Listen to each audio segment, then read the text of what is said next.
Hi అండి, welcome to my channel. ఇవాల్టి మన వీడియోలో ఇన్స్టెంట్ స్వీట్ రెసిపీని మీతో షేర్ చేయబోతున్నానండి. ఈ స్వీట్ చాలా జ్యూసీగా, సాఫ్ట్గా, టేస్టీగా ఉంటుందండి. అప్పటికప్పుడు ఏదైనా స్వీట్ తినాలి అనిపించినప్పుడు ఫాస్ట్గా ఈ స్వీట్ని ప్రిపేర్ చేసుకోవచ్చు. అలాగే ఎవరైనా కూడా ఈ స్వీట్ని చాలా ఇష్టంగా తింటారండి.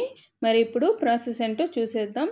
మొదటగా స్టవ్ పైన ఒక కడాయి పెట్టుకొని ఇందులో హాఫ్ కప్పు బొంబాయి రవ్వని అంటే సూజీ రవ్వని వేసుకోవాలండి. సన్నగా ఉన్న సూజీ రవ్వ అయితే ఈ స్వీట్ పర్ఫెక్ట్గా వస్తుందండి. ఒకవేళ మీ దగ్గర లావుగా ఉన్న సూజీ రవ్వ ఉన్నట్లయితే ఒకసారి కోర్సుగా మిక్సీ పట్టుకొని తర్వాత దానితో ఈ స్వీట్ ప్రిపేర్ చేసుకోవచ్చు. ఈ సూజీ రవ్వని 3-4 నిమిషాల పాటు లో ఫ్లేమ్లో ఫ్రై చేసుకోవాలండి. ఈ విధంగా ఫ్రై చేసుకున్న తర్వాత ఇందులో హాఫ్ కప్పు సూజీ రవ్వకు గాను 1 కప్పు పాలను వేసుకొని సూజీ రవ్వ కాస్త మెత్తగా అయ్యేంత వరకు ఉడికించుకోవాలి. ఈ విధంగా సూజీ రవ్వను ఉడికించుకున్న తర్వాత ఇందులో 1 or 2 టేబుల్ స్పూన్స్ నెయ్యిని వేసుకోవాలండి. నెయ్యి వేసుకున్న తర్వాత ఒకసారి బాగా కలుపుకొని స్టవ్ ఆఫ్ చేసేసుకోవాలి. ఇప్పుడు ఈ సూజీ రవ్వ కాస్త గోరువెచ్చగా అయ్యేంత వరకు పక్కన పెట్టి మూత పెట్టుకోవాలండి. ఈ సూజీ రవ్వ గోరువెచ్చగా అయ్యేలోపు షుగర్ సిరప్ని ప్రిపేర్ చేసుకుందాం. ఈ షుగర్ సిరప్ కోసం స్టవ్ పైన ఒక పాత్రను పెట్టుకొని ఇందులో హాఫ్ కప్పు సూజీ రవ్వకు గాను 1 కప్పు షుగర్ని యాడ్ చేసుకోవాలండి. అలాగే 1 కప్పు వాటర్ని కూడా వేసుకోవాలి. ఈ స్వీట్ కోసం తీగ పాకం రావాల్సిన అవసరం లేదండి.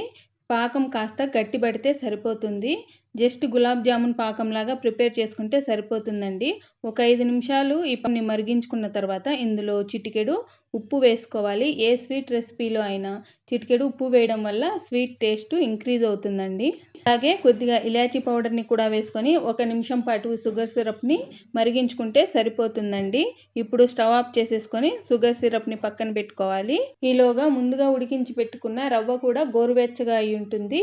ఇందులో చిటికెడు వంట సోడాని వేసుకొని రవ్వని బాగా ప్రెస్ చేస్తూ కలపాలండి. ఈ విధంగా ప్రెస్ చేస్తూ ఒక 4-5 నిమిషాల పాటు బాగా కలపాలి. ఈ విధంగా కలపడం వలన రవ్వ అప్పాలు డీప్ ఫ్రై కోసం ఆయిల్లో వేసినప్పుడు విరిగిపోకుండా పర్ఫెక్ట్గా వస్తాయండి. రవ్వని కలిపేటప్పుడు కాస్త డ్రైగా అనిపిస్తే ఇందులో 2 లేదా 3 టీ స్పూన్ల పాలను వేసుకొని మరొకసారి బాగా కలుపుకోవాలి. మరీ ఎక్కువగా వేయకూడదండి. 2 లేదా 3 టీ స్పూన్ల పాలైతే కరెక్ట్గా సరిపోతాయి. పాలను వేసుకున్న తర్వాత మరొకసారి ఎటువంటి క్రాక్స్ లేకుండా స్మూత్గా పిండిని బాగా కలుపుకోవాలండి. ఈ విధంగా కలుపుకోవాలి. ఇప్పుడు చేతికి నెయ్యిని అప్లై చేసుకుంటూ చిన్న ఉండలు తీసుకొని రవ్వని అప్పాల్లాగా ప్రిపేర్ చేసుకోవాలండి. నెయ్యి చేతికి రాసుకోవడం వల్ల అప్పాలు డ్రై కాకుండా ఉంటాయి.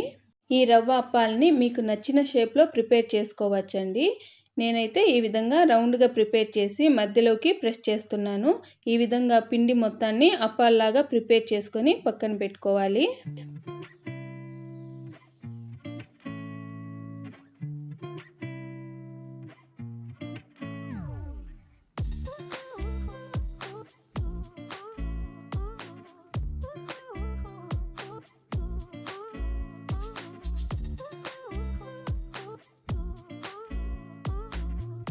ఈ విధంగా రవ్వ అప్పాలన్నీ ప్రిపేర్ చేసుకొని పక్కన పెట్టుకోవాలి. ఇప్పుడు స్టవ్ పైన ఒక కడాయి పెట్టుకొని ఇందులో డీప్ ఫ్రైకి సరిపడా ఆయిల్ వేసుకోవాలండి. ఆయిల్ మరీ ఎక్కువగా హీట్ అవ్వకూడదండి. మీడియం హీట్ అయితే సరిపోతుంది. ఆయిల్ మీడియంగా హీట్ అయిన తర్వాత మంటని లో ఫ్లేమ్లో అడ్జస్ట్ చేసుకొని అప్పాలను వేసుకోవాలి. అప్పాలు వేసుకున్న వెంటనే గరిటతో కదపకూడదండి. ఆ విధంగా కదిపినట్లయితే అప్పాలు విరిగిపోతాయి. 1 నిమిషం పాటు ఆయిల్లో ఫ్రై అయిన తర్వాత గరిటతో నెమ్మదిగా మరోవైపుకి టర్న్ చేసుకోవాలి. ఈ అప్పాలని లో ఫ్లేమ్లోనే అన్ని వైపులా గోల్డెన్ బ్రౌన్ కలర్ వచ్చేంత వరకు ఫ్రై చేసుకోవాలండి. ఈ విధంగా గోల్డెన్ బ్రౌన్ కలర్ వచ్చిన తర్వాత వీటిని ఒక టిష్యూ పేపర్ ఉన్న ప్లేట్లోకి ట్రాన్స్ఫర్ చేసుకోవాలి.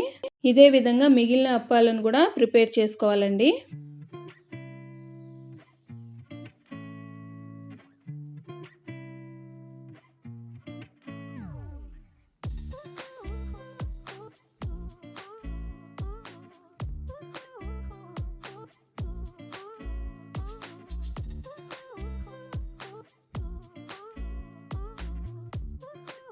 ఈ విధంగా అన్ని అప్పాలని డీప్ ఫ్రై చేసుకున్న తర్వాత వీటిని గోరువెచ్చగా ఉన్న షుగర్ సిరప్లోకి ట్రాన్స్ఫర్ చేసుకోవాలి.